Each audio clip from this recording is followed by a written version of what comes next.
can't wait to look at you guys. So, do we stay right here, or do we go on Facebook, or?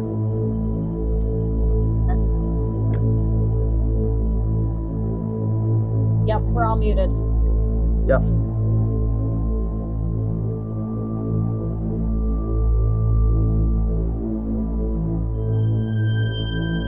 Do this.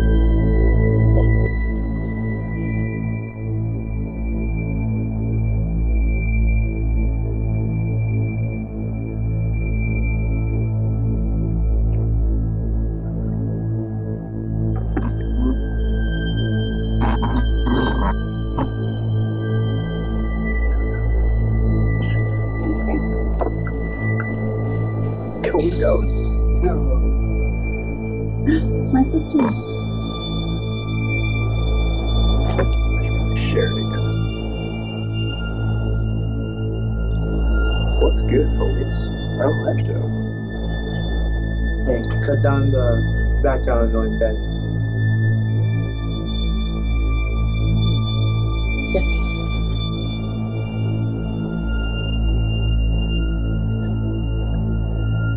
My sister, but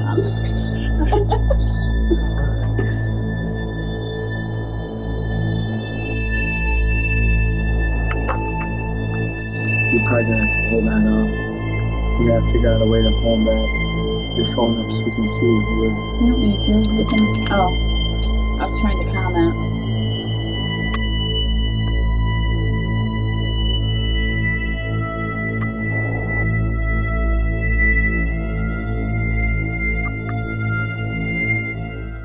The past haunts us all. Whether it be a person, place, or thing, we are reluctant to let go. We call to the dead out of desperation and intrigue, searching for answers about what lies behind the shadows. We are paranormal researchers. We are Necromancers.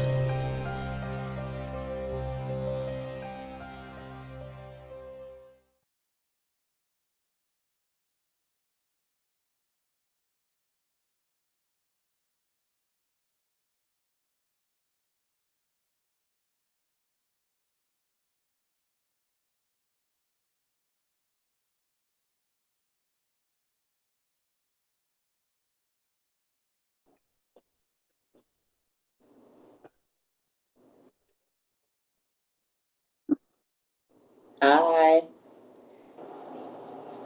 Good, how are you?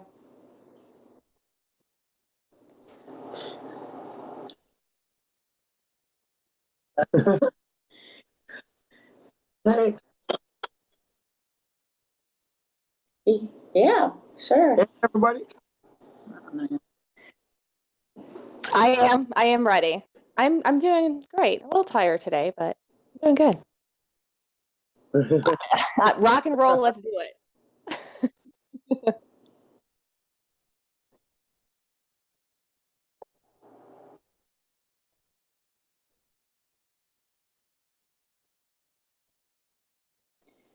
Justin, Justin. sorry, then there was no value. They can't hear you. Okay, I had my mic muted. Oh, you know how to do that. I muted the wrong microphone. All right, so sorry about that. I kind of ruined my intro. That's what I get for not having a producer and doing it all myself. But welcome to the Necromancer Live Show. I'm your host, Justin Brown. As always, we're going to talk with Daniel Everson and the rest of his group, which is a merge group. CCPI is what they go by, but they're known as Cherry Capital / Michigan Shadow Seekers Paranormal. So without further ado, we're going to bring them over and talk to these folks and get to know them much more than we did previously. I send out all kinds of friend requests. I don't remember if I sent Daniel one or if he sent me one, but regardless, I get to know everybody that I'm connected with on Facebook. We found each other. So here we are on Necromancer. What we do, as you know, is we promote everybody that we know, get to know them, link up so my viewers get to know you, your followers get to know us, and we can establish a better relationship and at the same time promote each other's work. So let's talk, before we get into why you do what you do, let's talk about this merger, because it seems like we need to understand the merger, and then we need to understand the people in the two groups. Well, where we merged into a group was we were coming into experiencing some problems with communication and reliability. That's really big thing that we were having problems with. But me and Jamie has worked together when I owned NAPS, when I first owned my first group. I was part of like 4 different groups here in the area, 2 different lean, 2 of my own when I first started. And the group that I had my own, I hired Jamie on. And since she was a part of my former group, she's my co-lead, and we've been right by side each other ever since. And there was a bad way with NAPS, and we overcome those ways. And it led into merging as a group because we had a great friendship. Right. And since I already had Michigan Shadow Seekers going and he had Cherry Capital going, and we kept going on investigations together, we thought, well, let's just put the 2 groups together and see what we can do. That's typical. There's a lot of times, I've kind of absorbed other groups into mine, and I'm about ready to absorb another group from California that originated here in the Midwest, though. But that happens a lot. Sometimes you have to do that to find people of like mind, similar interests, people you are friendly with and like to work with, and that actually happens a lot. And it seems like this was a good merger for you. So how long have you been investigating as a collaborative group? Well, we've been since July, when I started Cherry Capital. I opened Cherry Capital up after I had left a former group before I started Cherry Capital up, because I was ready to come on my own again. I felt that I needed more knowledge in the field before I even considered opening up another team and becoming a team leader again. I wanted to gain more knowledge, and that's the right ways in this field. You got to have studies in. And that's how I first started out, is by doing 5 years of research when I first even considered wanting to be a part of a paranormal team. Okay. But I'll get into that. Yeah, I do want to get right into that, but let's introduce the other folks that you have there with you so we know who we're talking about since they're there. So we have Brittany. Hi.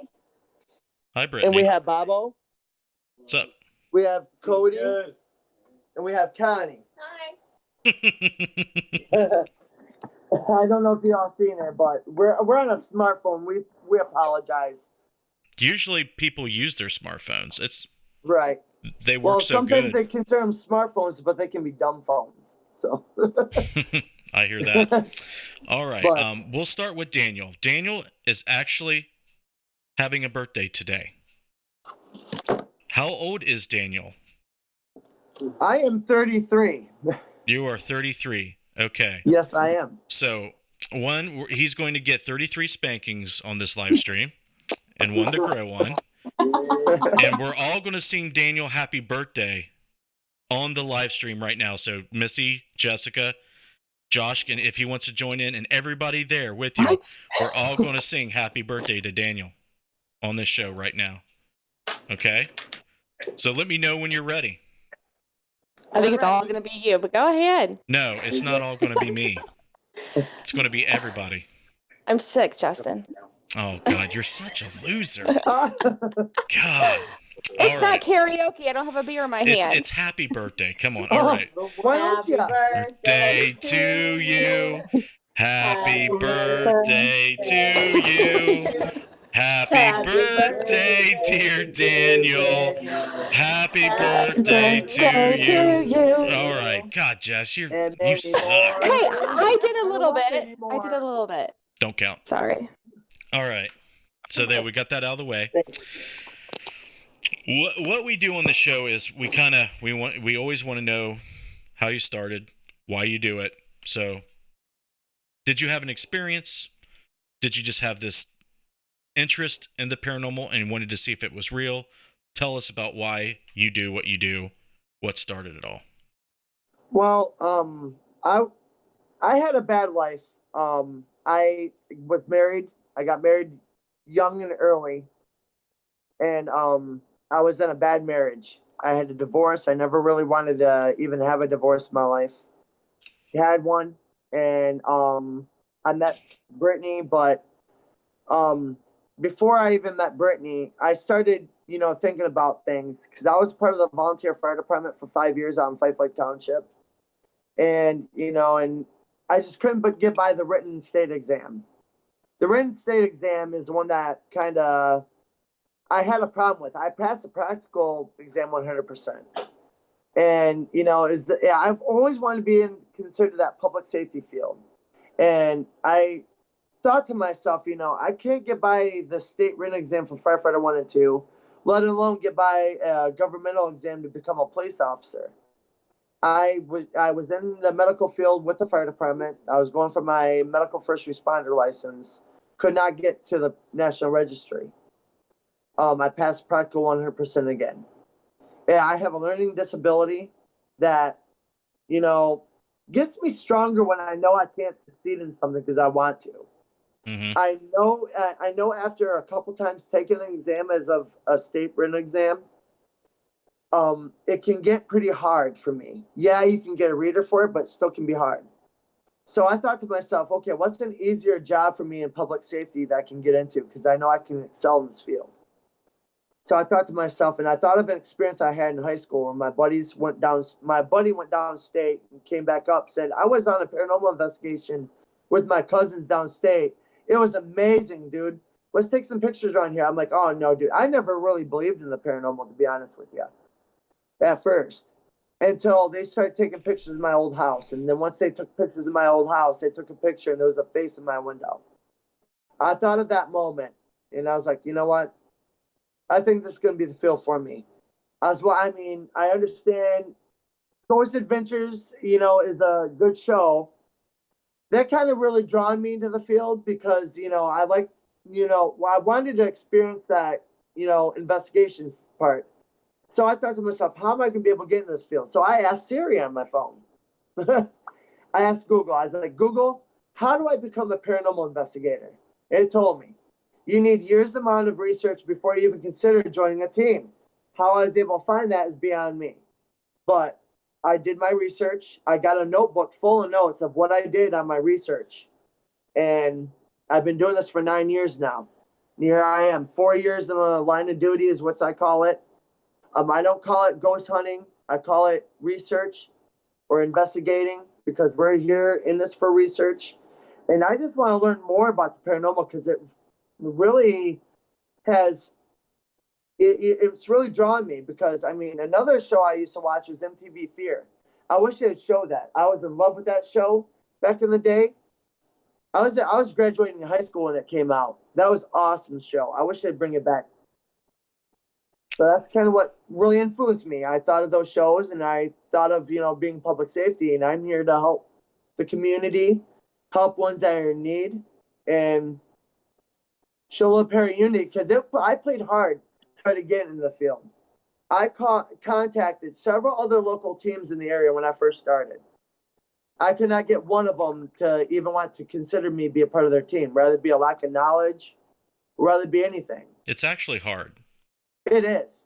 It is. I played hard. Like I said, I've been in it for 9 years. I don't know what that considers, but it took me about a whole winter just to be even part of a team. I entered one team.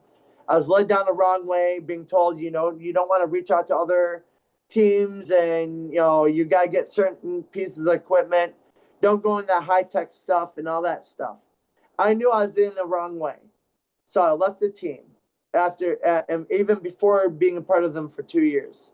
That's when I started NAPS, North Area Paranormal Society. I started North Area Paranormal Society. I understand I had a lack of knowledge in the field. Nobody does. We're learning something new every day. But I wanted to consider NAPS as an experiment in a way because I wanted to see what it was like to be that team leader. I wanted to experience little bit more. It was basically a ticket into being part of the field because I played so hard trying to get into it. Still, I played hard trying to be a part of a different team, so I had no choice but to start my own. And then I started hiring on new people, and that's where it led into. I've never had somebody tell me that they Googled how to become a paranormal investigator. That is a first, and I love that. I love that a lot. And I Google all kinds of stuff, man. Thank you, Google. I Google a lot of stuff because, the internet is such a useful tool. Information is just at your fingertips. So I like it that you Googled it and it told you the correct thing. Right. And you went and you went to do that. So let's pause there. I want to get to I'm sorry, what's your name? Jamie. Jamie, that's right. I'm sorry I forgot your name, Jamie, but I won't forget it again. What we're going to do is we're going to go to the chat. We're going to shout out everybody, make them feel like they're part of the broadcast. And if there's any initial questions or comments, we'll get to them right away. But if not, I want to hear from you, how you started, how you met Daniel, and we'll go from there. So, Jess or Missy, who wants to start these shout outs? I will. Buzzards on, Truth Paranormal, Deity, Scott, and that's it right now. Really? Well, that's commenting. There's more people in but that's the only ones that have. We actually have 28 people with Facebook and YouTube combined, so that's pretty good. Wow. Facebook. What's up with Facebook? Facebook. I have Matt Bitten. I have Nikki Kabrowski. I have Christy Brown. I have John Cassidy. I have Derek Schreiner, of course, making fun of Matt. I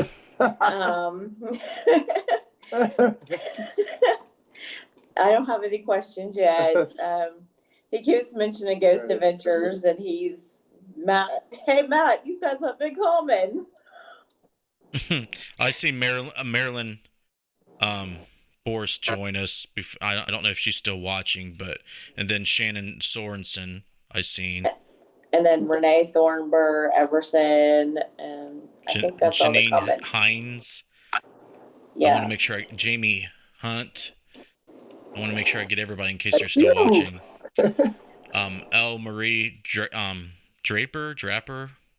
I can't pronounce names very well, but if we missed you, I'm sorry. If you want us to shout you back out again, just comment and we'll get back to you.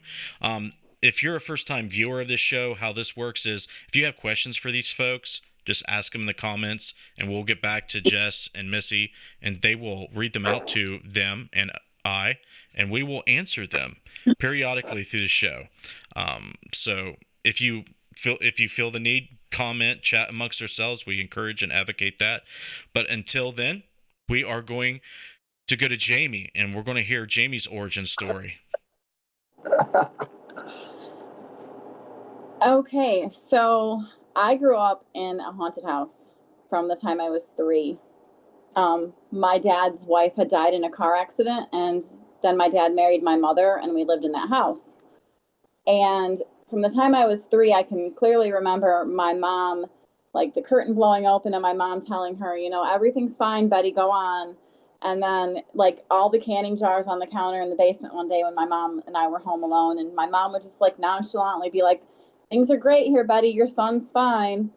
And so my mom was Native American, and she was just super honest about, about spirits and ghosts our whole life. And so by the time I was about 8, I got really interested in it because I played with ghosts just about every day in that house. And me and my friends just started like adventuring out and going to check out places that we thought looked creepy and cool. And then by the time I was like 17, 18, we had formed a team up in northern Michigan of people that we went and the Harbor Springs Cross Village area went and investigated, stayed overnight in these haunted houses. We took EVPs. We had, pictures, but we were just like super, super intrigued by this. And so, I got married and it kind of went to the side for a few minutes. And then my son actually saw a post last year with NAPS hiring. And he's like, Mom, I think this is for you. And he showed it to me, and I applied, and Daniel called me. And that's how Daniel and I met. And like he said, I was on naps with him for a while. We're a unit now. We're a unit. Some things kind of went shitty. And I formed my own team. He eventually formed this team.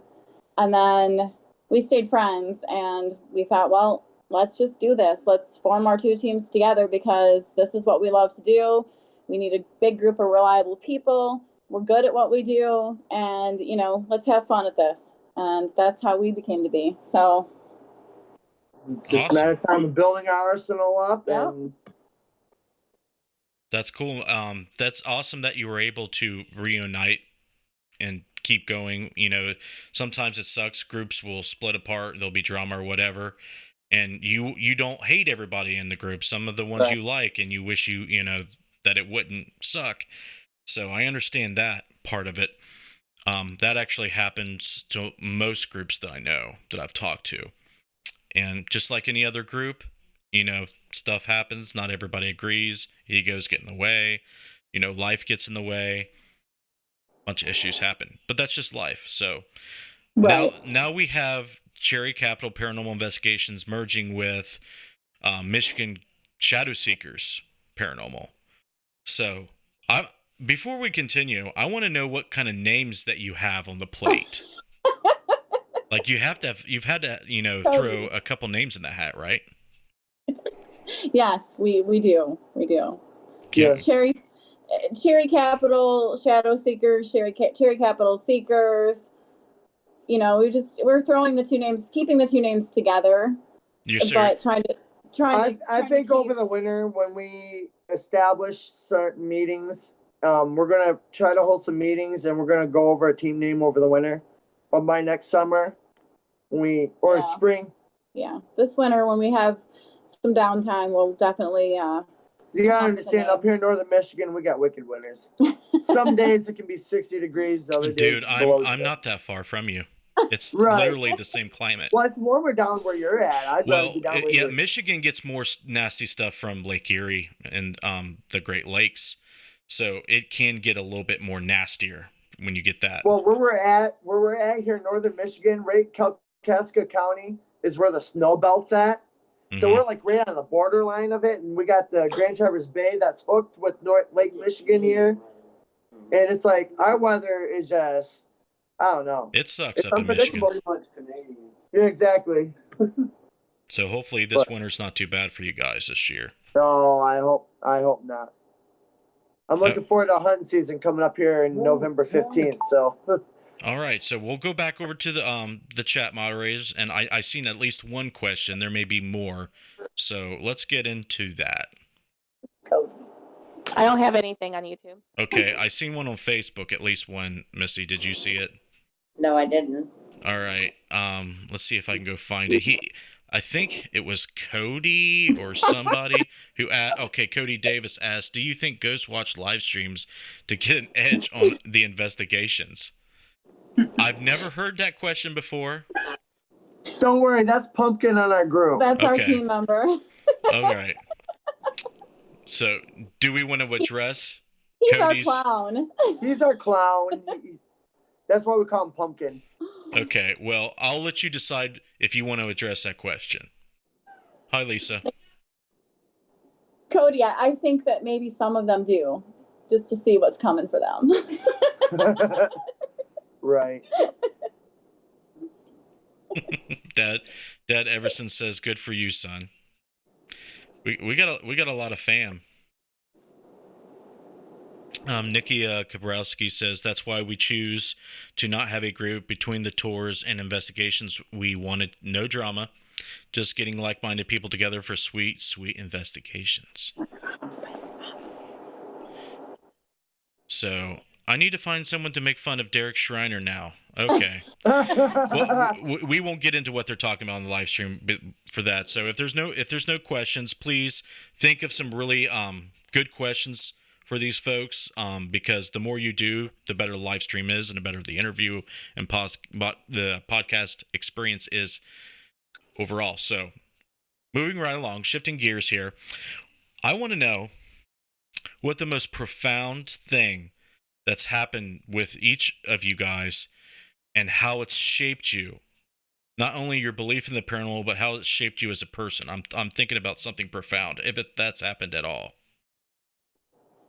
What shaped you as a person? What shaped me? Yeah, As far as the paranormal. Our haunted dog case. Okay, It was elaborate. one of the most unique cases we had had. Why? One of the most unexplainable. I've never really thought I'd ever experience anything as of that. Yeah, so it was a residential, and I think this is just what grounded some of our, our beliefs in objects being haunted. I mean, even though we fully believe in it, this one just kind of, after we went to this residential, we walked in, and that's the first thing you see is she's got like 50 dolls upon her wall, and that's Right. of course Caught my catching mind. your attention. Where's the location again? I'm sorry. Did you name the location? It was here in Traverse City. Okay.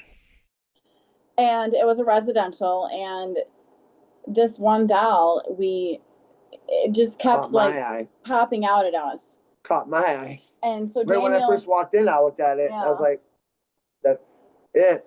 and he caught some really good live stuff with his iPhone, and it was actually the doll. Her eyes were actually moving. Yeah, I had a live image of it, and you can see the doll's eyes squint and moving to the right. And we actually caught an EVP later that night, and it clear as a bell said "trapped in doll." Really? Our EVP session, yes. It was amazing. So that right there, I mean, even though you hear about objects being haunted, and I set a basketball on the table that night, and it was moving a little bit. I've never really seen anything like that in my 9 years doing this. That was really amazing.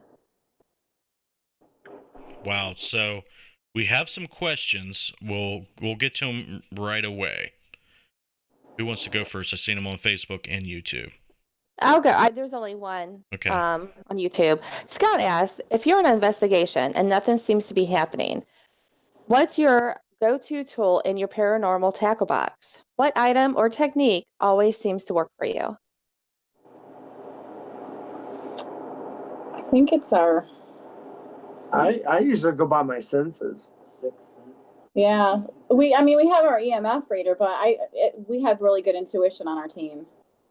We have several mediums on our team, so we have some really good intuition. So we haven't really experienced nothing nothing happening. When I'm in an investigation, I'll say my spidey senses are tingly. It's not because I'm Peter Parker and turning into Spider-Man or anything. I wish I could, but yeah. But anyways, I get the butterfly feelings in my stomach, and when I know it's really close by, it starts peaking. It's one of those things that's been a part of me since I've first started. I mean, anymore, I'll go and ask my team, "You trust me? We get something out of it." I don't know. One of those. Scott I use a compass. Scott Carter, the skeptic, in our group says that he has spidey senses. He's a law enforcement officer for the Montgomery County Sheriff's Department in Ohio, and he likes to call them spidey senses. So I find that interesting that you call them the same thing. There is another question. Buzzard asked, do they use a Ouija board? No. Absolutely not. Absolutely not. Why not? I mean, I do. There is some type of beliefs that, I mean, if you got a trustworthy person enough to use one, I mean, that's really rare in this day and age to find. But I mean, certain cases, I'd say it could be useful, but then in most cases not. But I'm still really skeptical. I would rather use a pendulum than a Ouija board. Yeah, we've been using a lot of pendulums. I trust a pendulum over Ouija board. My past experience, I've never played with the Ouija board. I've had friends and family, unfortunately, that have, and it opens up portals that you don't want, and it doesn't give you what you're really looking for.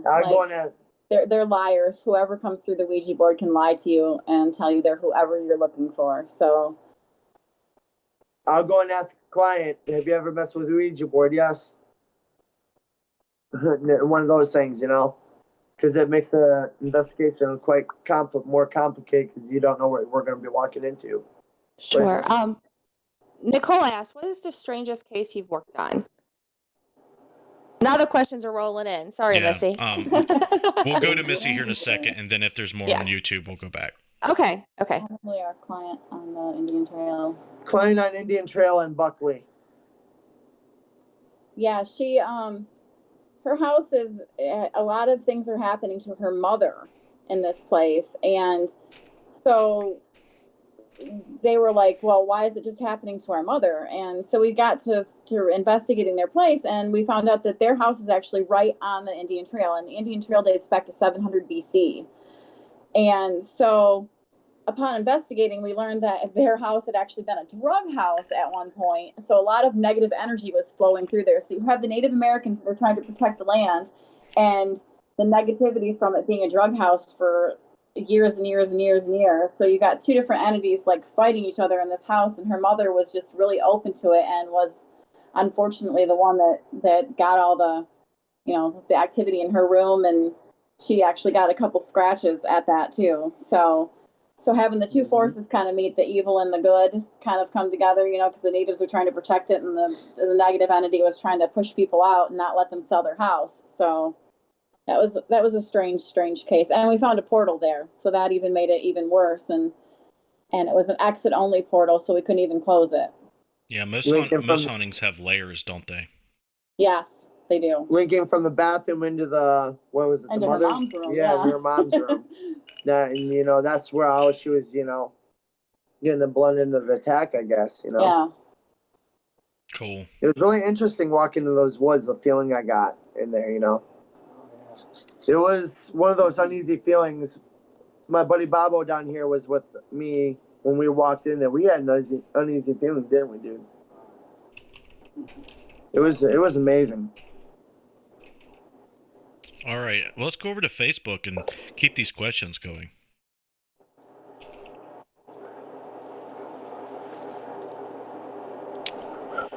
Is Missy there, or it doesn't look like her video's there? Yeah, it looks like there she is. Yeah, and you're muted. You're muted, Missy. Sorry, there was an Amber Alert. Oh, okay. Yeah, that happens. What kind of business structure do you use? Are you an NFP? Not for profit. Yes, we are. Yes, we're a nonprofit. We don't believe in charging our clients for help when they need it. We do it for the love of the field, and to help the clients out. We do offer an explorers program, and for non-members, there is a fee that they would have to pay to be a part of the investigation. Right. And usually those proceeds go for the liability due to that investigation, and like for extra equipment in case, you know, they destroy equipment due to negligence or anything like that. The funds are, you know, covered. Renee Thornburn Everson said, Dad, how much is the cost of basic equipment? Basic equipment? Well, I first started out with a compass. That cost me only about $6. That's what I started out in. A voice recorder that was, I think, $20 at. Right. I started out with my smartphone, and basically the first major piece of equipment was my microstatic ProPod. Right. Is that your son asking that? Yeah. It said Dad. Yeah, that's my son. Matt Benton wants to know, what is your view on today's ITC research? What's my views on today's ITC research? Well, my views is you really can't rely on any type of equipment you use. It can malfunction. And I want to say a majority of the time it can be due to the user not using the equipment proper. Or, like I said, it could be due to a malfunction in the batteries that are put in that product. Or it could be receiving any energy attached to that spirit, draining your battery. We do love ITC though. We love ITC. We used it in Walton Junction here just this last year, a couple days ago. That one worked amazing. So although you can, it's good to rely on products like that, you really comes down to using your senses and your abilities as, What having you think? intuition and. What do you think? I mean, basically, that's what it is. I mean, you can't trust any type of equipment you use in this field. It can malfunction easily, just like that. Just like your car. So You can buy a new car. So a follow-up question to that is, how reliable do you think your senses are? Your sense of sight, your sense of hearing, all that. Do you think that's more reliable? Do you think that can, turn against you or be problematic? Or do you think it's the way to go because it's so much better? Right. It can go both ways. I think that my senses are about at 95%. That's I trust Yeah. Jamie every investigation I have. Like I said, I was never raised to like shut that out of my mind. And I think if you were never raised as a child to shut out your other senses, then those senses just keep developing over time and keep developing over time. And me and my three sisters definitely have, some great abilities, and I trust my senses, or I wouldn't take this team into half the situations that we go into. Right. So when you say senses, you mean the metaphysical sense, the third eye, the psychic sense. Okay. Yep. All right. Awesome answers, guys. I really like that answer. Keep going with the questions. I see that there's plenty. I don't have any more for right now. I see YouTube going. Yes. What's your favorite thing about investigating? Ooh, there's so many things. Walking in the journey in history. I got in this field because I took a test in high school telling me what my career is going to be in the future. And it told me I was going to be really great as a historian.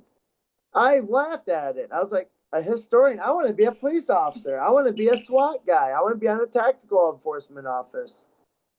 I want to do something as a vet. But I'm laughing at myself now because I love history.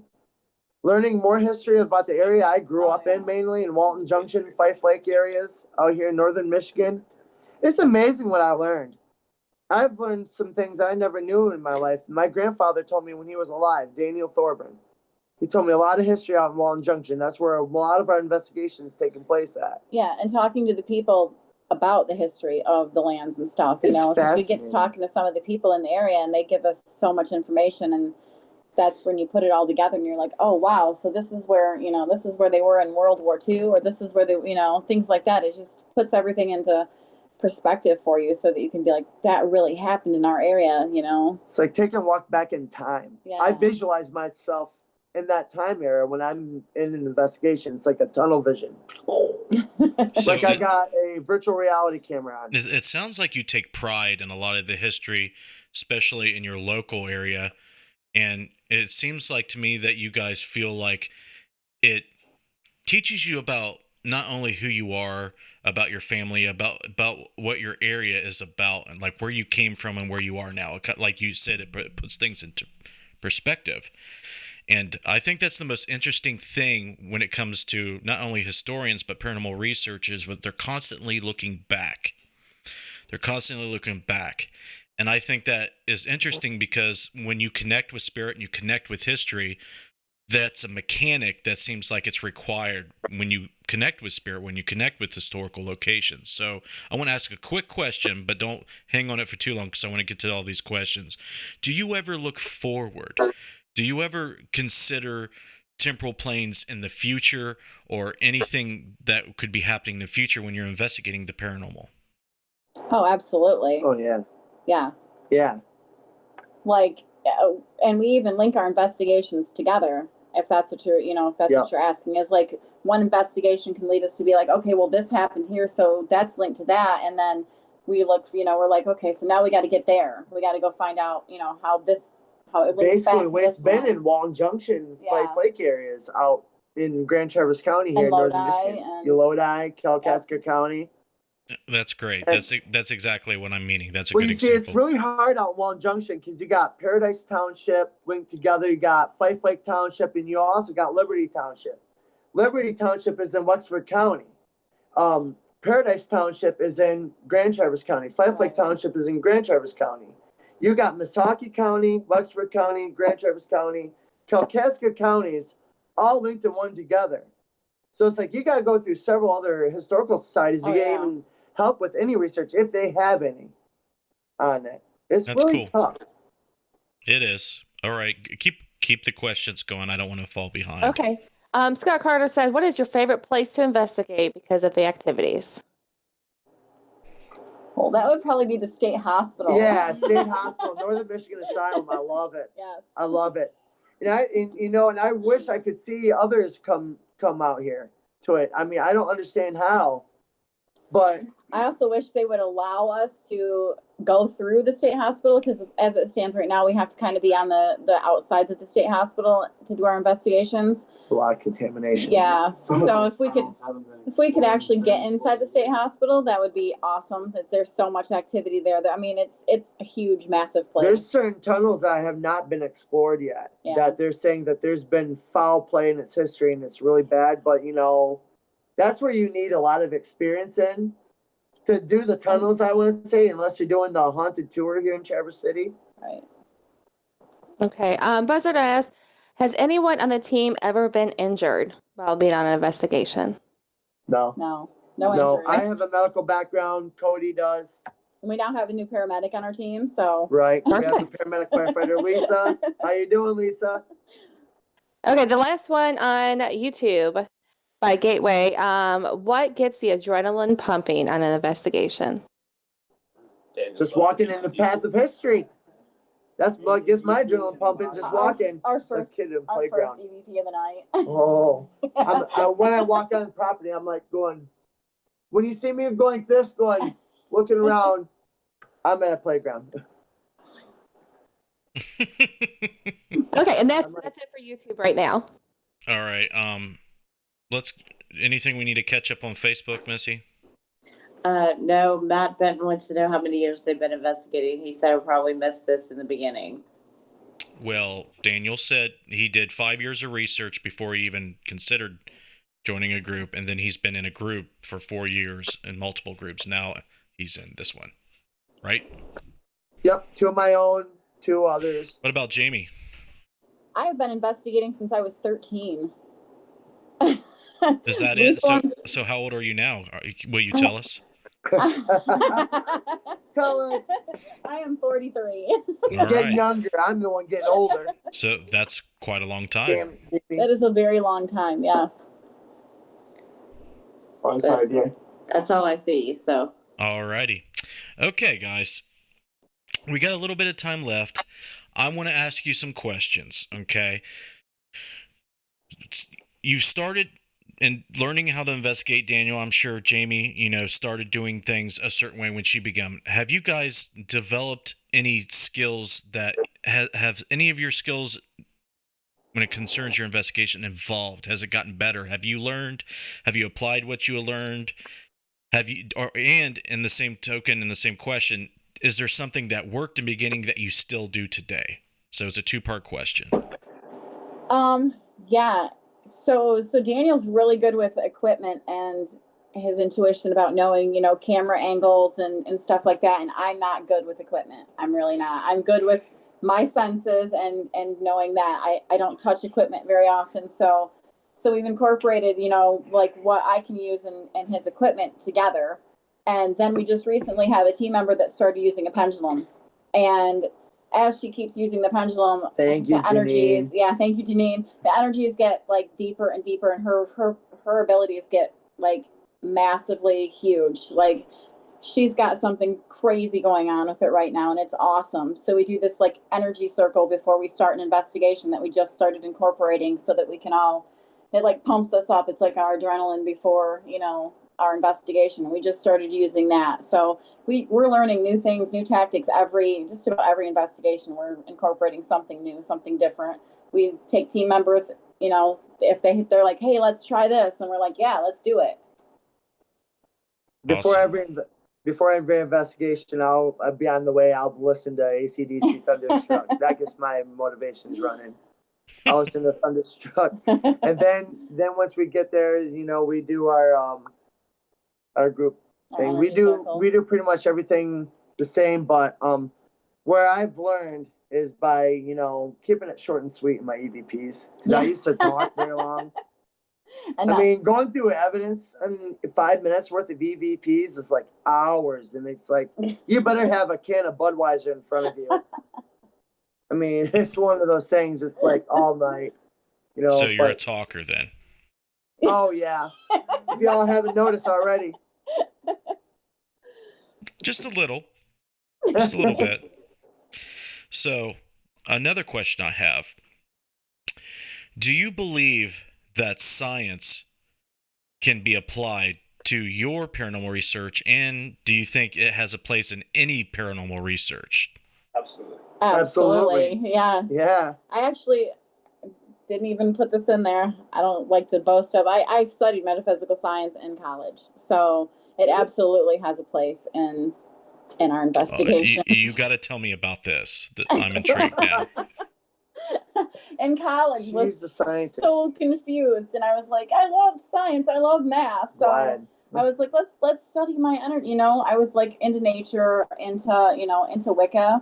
And I wanted to learn more about energies and where they come from and how they're developed. And I was like, I love science, I love math. So that's how I got into that. Let's study my energy. You know, I was like into nature, into right now because of Wicca. People don't realize that. And I wanted to learn more about energies and where they come from and how they're developed. The table, the tree. When you walk into a room, you leave your energy. That's how I got into that. So it's study my energy. Can you hold on a second? We have a crazy audio like going on. And I wanted to learn more about energies and where they come from and how they're developed. The table, the tree. When you walk into I don't know what's causing that. That's how I got into that. So it's Oh, my Facebook I'm sorry, but my Facebook volume just got turned on. Oh my God. It just did it by itself. I'm sorry. I'm sorry for all the listeners. I just destroyed them. Uh-oh. Okay. So you're in college, you're studying how to apply science to understanding metaphysics stuff, like, you know, how, you know, like the crazy stuff was happening to me in my life because like I said, I grew up in a haunted house and it just seemed to always be fault, you know. So I wanted to know why. What are energies? How can they, you know, how do we determine what is good energies, what's bad energies? And so we learned that every single thing on this earth is an energy. And you have an energy. The table in front of you has an energy. Every single thing has an energy. And like, so if you walk into a room, your energy is there forever. If 5,000 negative people walk into a room, there's that place is negative. You've got nothing but negative energy there. And so that creates its own little manifestation of energy as well. Interference. So, when two energy fields interact, it causes interference. And I'm a big science person. Okay, and what you just explained is quantum field theory. Yes. And how all the particles work is they are on their own fields and they vibrate those fields. So what I think is interesting about science and when it applied to the paranormal is a lot of people fight the marrying in with the especially the physics of the quantum levels of science and reality with the paranormal. I think it applies so much that it freaks people out. Yeah, it does, because then they realize, oh my gosh, it is real. You know, there's paranormal things in science, like there's things they don't understand, like quantum entanglement, the collapse of the wave function. What's that? Water. I want to say a large bodies of water. Where I learned that was kind of on Ghost of Shepherdstown. Potomac River runs full through 3 different towns there. They're claiming that that's acting as a spiritual highway in a way. Here in Traverse City, there's a lot of locations along the Boardman River where there's a lot of activity at. Now, whether it be portals along this river, whether it be bringing spiritual, these are things I want to say is questions I have is how can you communicate with President Abraham Lincoln in one location in the country and then have them be confirmed in another location in the country? How can they get from point A to point B? I think there's waterways linking the whole country. I think there's another possibility. I think entities, energies can manifest and haunt, for lack of a better term, two places or multiple places at the same time. Think about it. In particle physics, particles can exist in superpositions. Okay? So can conscious states. So can energy. So can ghosts. Oh. No, Yeah. never thought of it that way. I'm going to be writing a book soon, and it's going to be touching on a lot of these things, but I have a few more years of research that I want to do, but I can't wait for people to start reading this because they're going to make the face that Jamie just made, because they already realize that. People already realize it, but it just hasn't clicked. Yeah. You know what I mean? It hasn't clicked fully. People know this. Yep, Cody says energy can't be created or destroyed, including emotional energy. It's the infinite flow. Yes. Any questions? We've got 9 minutes of show left. It went by so fast. Do we want to ask any of the questions? Okay. There's one more on YouTube. Nicole asks, is there any methods that you abandoned or any that you hear that are used that you just aren't really sure about? Any methods that we've abandoned or that we don't use? Methods? We use a little bit of everything. Sometimes we'll put in a Is little there any methods old we don't school. use, Cody? Besides the Ouija board, we don't use that. Mm-hmm. We basically use everything. What about provoking? Daniel Daniel does really well at provoking, actually. He I'm intimidating. His tone of voice is very intimidating at times, and we've actually had EVPs where they've actually said that they were scared of Daniel. So. We don't do anything with scent to draw things out like people used to. We don't use sense. We don't use anything with sense to draw things out like in the olden days. Right. All right. Is there anything, the second part, I don't know if you, is there anything that you hear other people using that you're not really sure if it works or not? I don't want to say that because we're always experimenting with others. Right. We're always trying to learn new things. And if we hear, if somebody's group says, oh, this worked for us, it's really cool, then we'll be like, oh, hey, let's give it a try, because we're always learning. You got to learn something new all the time to keep growing. Sure. Right. I love that. Facebook. Do we have anything to address on Facebook? I got nothing. You got to be shitting me. They're just all talking to themselves and not wanting to ask these. There's had a lot of conversation. There is a lot of conversation. Among themselves. I'm sort of like Matt. I will tell you guys, I never know what to expect. I never try to judge a book by its cover, but you guys are much more knowledgeable than I expected. And a lot of people who are in the paranormal field, they put themselves out there and they try to, they say they're not experts, but they act like they're experts. I might be one of those people. I like to think that, I research all the time and I have all these ideas and I have all this stuff to say, but really we just don't know for sure. Some of them may pan out to be true. We just don't know. But you guys, you seem very humble, not very egocentric at all, but you guys know your stuff. You guys have answered all these questions very, very well, and it's refreshing. Yeah, you're welcome. I want Facebook to ask a little bit more questions, but we try to be ourselves. You know what? That's all the paranormal field needs. We need humbleness, we need openness, and we just need common sense, man. Right?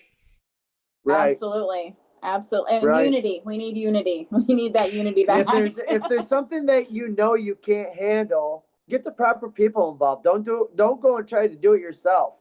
Ask for help. There's people like us that could, send them, to others, others that they could use help with, Right. If you don't know how to do something, ask for help. That's basically what I had to do, and you ask. It's not going to make you look worse than what you are. it's actually going to make you look better because you're asking for help and you want to do it the proper way. Instead of doing it the wrong way, then looking bad in the long run. Oh, I did it the wrong way. Now you're... There's no dumb question, right? Exactly. I have a question. Go ahead. RJ wants to know, while preparing for an investigation, have you ever experienced any indicators that the spirit know that you are coming? Yeah, I think sometimes they get quiet. Oh, yeah. Sometimes they like the client will have like all this evidence that they've experienced, and they have like actual video footage and stuff, and then we get there and they're like, we're not going to make a noise, we're not going to make a 50-50 out here when you deal with clients, because so we've just discovered that the spirits sometimes just shut right up. Like, actually, of all of our investigations, residential is my favorite because it's 50-50. You don't know what you're going to walk into. That's why I did a lot of my research on police departments. Domestic violence calls are the number one cases and the most dangerous in their field. Yep. And this is basically what we deal with when we deal with the client situation. We still don't know what we're going to be dealing with, even if the client tells you what their activity is. It can change in Yep. I love RJ's question, and I have some follow-up additions to that. Now, Jamie, I have a feeling that you're going to have something to say about this, and I hope you agree, but if you don't, that's fine. When you start looking at photos, you start talking to people at these locations. You're looking at the photos, you're looking through the internet, you're doing your research, you're connecting with that. You're also connecting with the location, which in turn, you're connecting with the energies. You're remote viewing them from the internet, but you can also be remote viewing and connecting with them from where you are spiritually and metaphysically. So do you think that is why you think that these entities can sense you, because you're starting to reach out and sense them? I do, because here's the first thing that we do when we get to an investigation. We don't look at the client's pictures. We don't even talk to the client very much. We do a walk. We do a walk around the area, a baseline sweep. We let our instincts and our senses go first. So I think that when we do that, we're opening ourselves up, and they're like, oh, they can sense us. And then we go in and we look at the client's pictures, and we look at the, so you don't try to do that before you go. You try to blind yourself from that so you're not influenced. Yep. Get a feel for the area. Yep. Go with the flow. Yep. And we can pretty much, walking around, tell the client, we can pretty much tell the client where they're hot, where the hot spots are, where they're experiencing the most activity and stuff. So and how would you explain that they would know where you're, that they know you're coming, or that you have a connection before you get there? What other things could cause that if you're trying to keep yourself blind and in the dark? I don't think we're blinded. I think that maybe the client, it's either they sense us when we first get there because we do our little energy circle before we even, we do this energy circle before we do our walk around. So we're opening ourselves up, we're meditating, we're grounding, we're opening our energies up as we get there. And I think that sometimes if I was a spirit and I didn't want to be found, I think that I would be like, oh, hey, I'm not, And actually show them respect to how you would want to be treated. They're people just like we are, but they're in spiritual form. They got 5 fingers. Just because they say demonic activity, 3 scratches. Scratch your arm, become 3. Mm.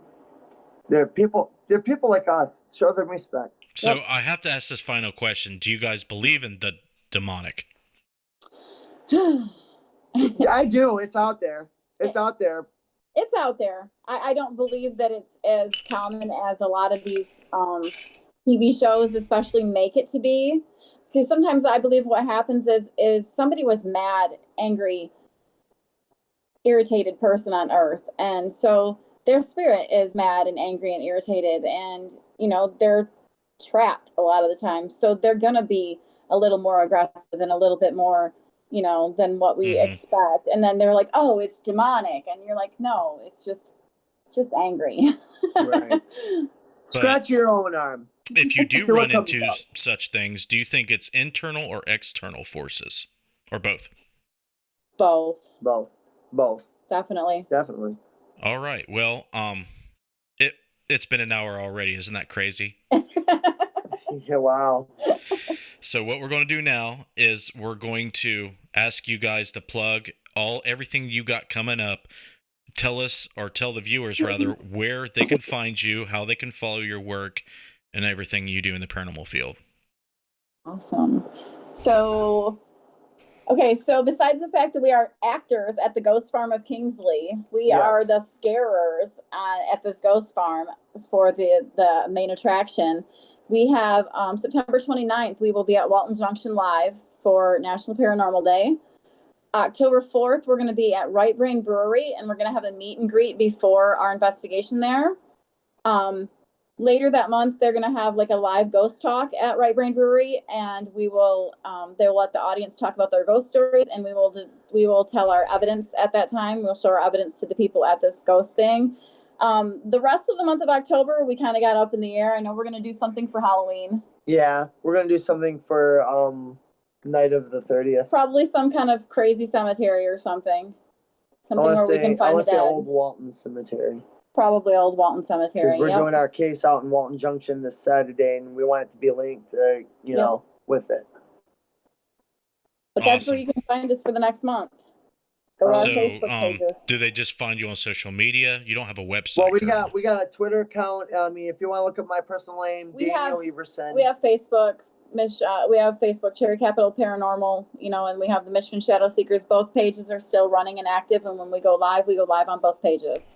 Wow. We got Twitter and Instagram, so just look up my name, Daniel Everson. It's linked on there. We have pictures. Instagram's life. Well, I do have CCPI in the description and in the cards on YouTube, so there's that link. Great. If anybody goes to Kingsley Ghost Farm for the attraction, mentioned us. We'll get some of the and their proceeds also go to help. They have 4-H kids clubs, and a lot of most of their proceeds from the Kingsley Ghost Farm goes towards the kids 4-H and stuff for the area. It's awesome, and we're gonna scare the pants off you guys. Oh yeah. You're looking for me. I'm the man in the mask from On the Strangers movie. It's getting that time of year, isn't it? Yes. Everybody's excited. All right. So thank you very much for coming on the show. You were a pleasure to talk to. I'm sorry we didn't get to talk to some of your other members, but there isn't just a whole lot of time in an hour. But I think you represent your group very, very well. I've heard a couple of voices in the background saying yes, no, maybe. But I'm glad that you all got to, join us tonight, be on Necromancer, become part of the family and the community that we're trying to establish here. And if you need anything from me personally or anybody in our community, they are willing to help you guys. So you just now, gain new friends in the paranormal and in general. Thank you. It doesn't matter. It doesn't have to. Much. You're welcome. It doesn't have to be paranormal. Yep. It could be anything. Right. We love everybody in the field. Right. So. We want to get to know everybody, and we're here to answer anybody's questions and give them the most honest and most accurate answer possible. All right. If you want to, you can hang out on the video call while I wrap up the show. If you want to just hang up now, you can, but I'm going to go ahead and wrap it up. All right. Sounds great. Thank you all. You're welcome. All right, guys. There you have it. Cherry, Capital Paranormal, and Michigan Shadow Seekers together. That will let you know what they're going to call themselves by next year. So make sure you follow them on Facebook and on Instagram or Twitter, I think, not Instagram. So bunch of great people. Very, very nice, very, very open, kind, generous, not full of themselves. That's what we need in the paranormal, right? So that's what we have here on Necromancer. Each and every week, we learn from each other, and it's a breath of fresh air to talk to people like this each and every week. So I appreciate that. Thanks for joining us. I mean, I've seen a lot of people log in tonight, and I really, really appreciate that. It means a lot to me. Before we end the show, we're going to give you guys the links, the Patreon links right there. We'll talk more about Patreon, but if you want to support what we do financially, go to that link in the description. Check the Necromancer Live Show out on Facebook. Follow along there. We give updates, and whoever's going to be on the show that week, you can find out and get all their information. We have a paranormal group called Interface Death. You can look us up on Twitter. You can look us up on Instagram, and you can go to interfacedeath.net or .com. Subscribe to our mailing list. Go to our YouTube channel. Subscribe. You can find us all all of our stuff at interfacedeath.net. So Patreon, right? We can't do this without Patreon support. We have to have financial support because all this live stuff we do, all the investigations and the science research we do just cost. So in order to progress it more and more and more and keep it going, we need all these names on here plus more, okay? If you want to see this content continue, you want to be shouted out on the live streams, be seen in the credits of our video productions, this is how you do it. You go to patreon.com/support Interface Death. Christy Brown, Clay Borman, Matthew Jackson, Matt Benton, Bill Davis, Gwendolyn Guthrie, Landon Wells, Jessica Bias, RJ Murphy, Liz Coy, Danette Goldtrip, Scotty Fox, and we have a new one. Let me go on Patreon here real quick. I had to do this on Soapbox, and now I'm going to have to do it on Necromancer. I forget their name, so bear with me. I got to put their name up here live, so we don't forget about them. It's a paranormal group. It's not an actual name. It is Paranormal Response Team. That's who it is. So we'll type in Paranormal Response Team and get them on the board. Here we go. Oops, no capital E, Justin. There we go. So we got Paranormal Response Team up on the screen. Like I said, if you want to be a supporter of Interface Death and all this stuff that you see in front of you, go to Patreon. Links in the description. So there you have it. I'm going to leave it there, folks. You guys have a good night. Tomorrow, or not tomorrow, but Saturday, we have the world's largest ghost hunt at Old Blackford County Jail in Hartford City, Indiana. If you want tickets, get a hold of me, email me, go to the Interface Death Facebook page, go to the website. You'll see the links to get the tickets. They're on sale. It's really, really cheap to get in there now. So follow us along at interfacedeath.net. We will be back Tuesday and Wednesday at the same bat time, same bat channel. If you're a first-time viewer, stick around for the video productions and promotions at the end of this broadcast. Until next time, you guys take care. We'll see you later.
What was that?